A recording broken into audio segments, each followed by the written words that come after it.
Elle refuse un mariage arrangé et son père essaie de la tuer. What the fuck? Aux États-Unis, un procès a secoué la communauté de l'AC à Washington autour d'une affaire qualifiée de crime d'honneur. Ihsan Ali, 44 ans, a été reconnu coupable d'avoir agressé sa fille Fatima, alors âgée de 17 ans qu'il a tenté d'étrangler en pleine rue devant son lycée le 18 octobre 2024. Sa femme, Zahra Subi Mohsin Ali, 40 ans, accusée d'avoir participé à l'agression, a été acquittée faute de preuves suffisantes. Les faits. Devant plusieurs témoins et caméras de surveillance, Ihsan Ali a plaqué sa fille au sol et l'a maintenue dans une prise d'étranglement, au point de la faire perdre connaissance à plusieurs reprises. Son petit ami Izia ainsi que des camarades de classe et un automobiliste ont dû intervenir physiquement pour libérer la jeune fille. Ihsan a également frappé Izia, le petit copain de sa fille, au visage lors de l'attaque. Selon Fatima, ce déchaînement de violence faisait suite à son refus d'un mariage arrangé en Irak et à ses relations avec un adolescent américain. Elle avait d'ailleurs confié à la police que son père la menaçait de la tuer au nom de l'honneur. Cependant, lors du procès, le juge a interdit toute mention du mariage forcé ou de crime d'honneur,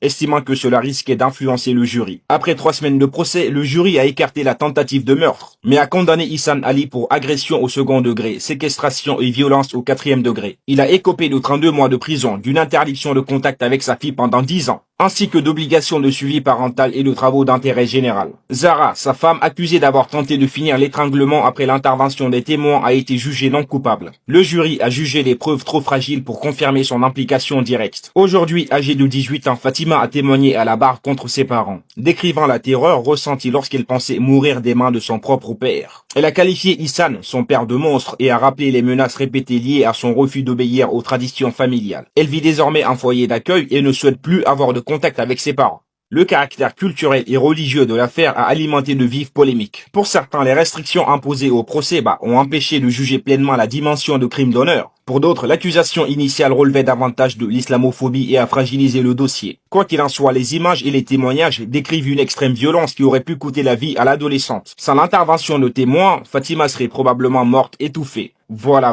c'est ça l'histoire. Pour plus d'actualité, abonnez-vous.